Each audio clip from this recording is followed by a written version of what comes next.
Assalamualaikum warahmatullahi wabarakatuh. Perkenalkan nama saya Insan Samadi dengan 3 digit NIM terakhir 063. Kali ini saya ingin eh, memberitahu kalian fungsi fungsi praktikum algoritma dan pemrograman.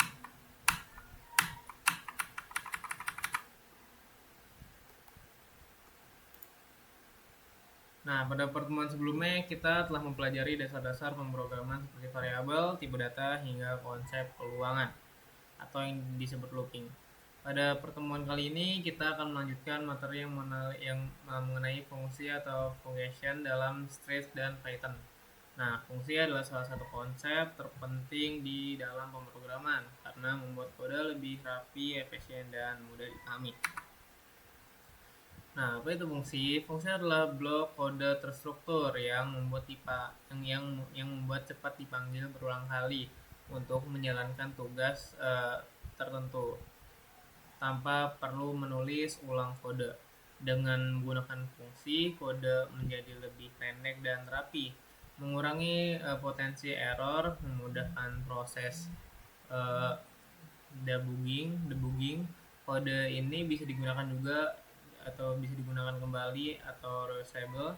Contoh situasi sederhananya adalah daripada menulis 10 baris kode setiap kali ingin menampilkan pesan tertentu, kita cukup menuliskannya sekali tanpa membentuk fungsi lalu memanggil fungsi tersebut kapanpun kita butuh. Nah, yang ketiga ada cara menulis fungsi di Python. Penulisan fungsi menggunakan kata kunci def yang berarti divin. Contohnya def sapa bla bla bla print halo selamat belajar Python. Cara memanggil fungsinya sapa bla bla bla. Penjelasan def mendefinisikan fungsi sapa atau nama fungsi dalam kurung tempat parameternya atau dalam contoh ini kosong ya, diisi dalam kurungnya. Lalu indentasi wajib digunakan untuk menunjukkan isi fungsi. Lalu yang keempat adalah fungsi dengan parameter yang terstruktur. Parameter adalah input untuk fungsi sehingga kita dapat mengirimkan nilai dari luar fungsi. Contoh def sapa, contoh insan print halo insan, panggilan siapa nama dalam kurung Reinhardt contohnya. Pada contoh tersebut Reinhardt akan menjadi nilai untuk parameter nama. Nah, lalu yang kelima di sini ada jenis parameter juga. Ada 3 jenis parameter dalam Python.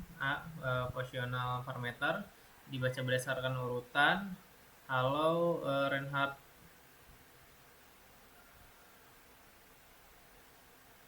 Selamat pagi. B keyword parameter dibaca berdasarkan nama parameternya, kayak halo, salam, hai, nama sama dengan Budi. Yang C adalah default parameter, memiliki nilai bawaan jika ada di isi. Contohnya kayak def halo nama dalam kutip teman, salam selamat pagi, print salam nama, panggilan halo dalam kurung output selamat pagi teman, halo Reinhardt, halo posisional, halo salam, hai nama saya Budi, keyword. Nah, lalu yang keenam adalah rekursif. Fungsi rekursif adalah fungsi yang memanggil diri sendiri. Contoh klasiknya faktorial, def seperti yang ada di gambar ya. Contoh proses perhitungan faktorialnya ada di sini. Fungsi memanggil diri berulang hingga mencapai kondisi dasar. Fungsi lambda adalah fungsi anonim atau nama yang ditulis dalam satu baris. Contoh kuadrat. Ciri-cirinya sederhana, biasa digunakan untuk operasi kecil, tidak menggunakan kata return hasil otomatis dikembalikan. Yang ke-8 adalah return value. Tidak semua fungsi hanya dicetak di output. Beberapa fungsi juga mengembalikan nilai menggunakan kata kunci return. Contoh def tambah a, b, a tambah b.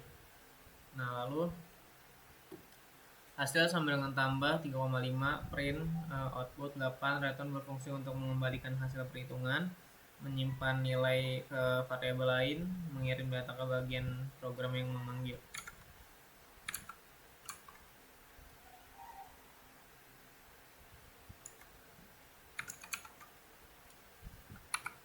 Lalu di sini ada skop variabel dan beserta contohnya. Skop adalah cakupan tempat variabel dapat digunakan. A. Variabel global dideklarasikan di luar fungsi, bisa diakses juga di seluruh program. Contohnya kayak seperti ini. Lalu penutupnya adalah itulah materi mengenai fungsi pada kali ini, mulai dari pengertian fungsi, parameter, default, fungsi rekursif, fungsi lambda, return value, scope variable. Nah nanti ini juga mendemonstrasikan cara kerja fungsi lebih baik di Stretch maupun Python. Oke teman-teman, kali ini kita akan langsung mulai ke nilai prakteknya.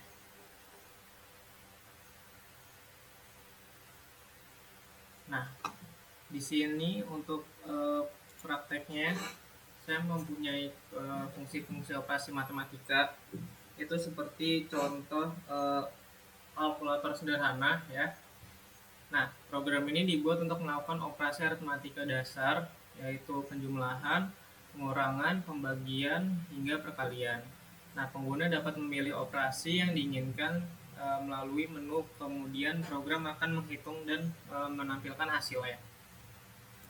Nah, jadi di sini kalian bisa cara penggunaannya nanti kita kasih saya kasih tahu cara penggunaannya. Lalu ada struktur umum program. Nah, program ini terdiri dari beberapa bagian utama, yaitu adalah mendefinisikan fungsi, input data pengguna, pemilihan operasi menggunakan percabangan if, elif atau else, seperti yang ada lihat di sini.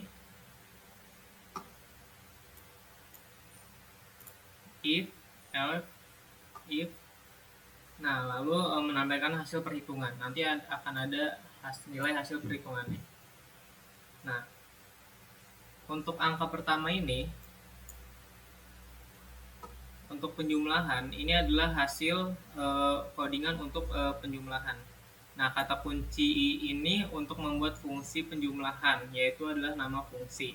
Nah, angka 1, angka 2, parameter data yang diterima fungsi, terus ada return yang ada di sini, itu untuk pengembalian hasil penjumlahan. Nah, sama juga yang ada di div selanjutnya, fungsi mengembalikan hasil angka 1 yang dikurangi 2 untuk perkurangan, perkalian, pembagian juga. Nah, lalu di input angka pengguna ini, input ini untuk menerima input dari pengguna, yaitu kita sebagai pengguna. Lalu in yang mengubah input, ada di sini in, itu untuk mengubah input menjadi bilangan bulat. Angka 1, angka 2 itu untuk menyimpan nilai yang dimasukkan user ya. Nah, lalu menu pilihan operasi. Menu pilihan operasi itu program yang menampilkan menu pilihan. User memilih operasi dengan masukkan angka 1 sampai 4. Nilai pilihan itu disimpan dalam variabel operasi. Jadi ini akan disimpan ke variabel operasi, teman-teman. Lalu diproses dan outputnya. Kita ngomongin percabangan if, else, dan else ya di sini. Nah, ini tuh untuk penjumlahan yang dipanggil. Jadi hasil penjumlahan akan dipanggil oleh ini. Lalu pengurangan tadi udah, perkalian. Nah, lalu penjelasan pentingnya ya. Nah, konsep pemrograman yang digunakan ini menerapkan fungsi vocation, input dan output, percabangan if, else, dan valid data. Nah, kesimpulannya program kalkulator sederhana ini mempermudah perhitungan matematika dasar, menggunakan fungsi agar kode modular, aman dan error pembagian nol, mudah dikembangkan, misalnya ditambah modulus, pangkat, dan lain-lain. Lalu kesimpulan tingkat versi ujian. Nah, program ini merupakan kalkulator sederhana yang berbasis Python yang menggunakan fungsi dan percabangan untuk melakukan operasi aritmatika dasar sesuai dengan pilihan pengguna. Oke teman-teman, daripada kita lama-lama, kita akan langsung saja untuk cara menggunakannya.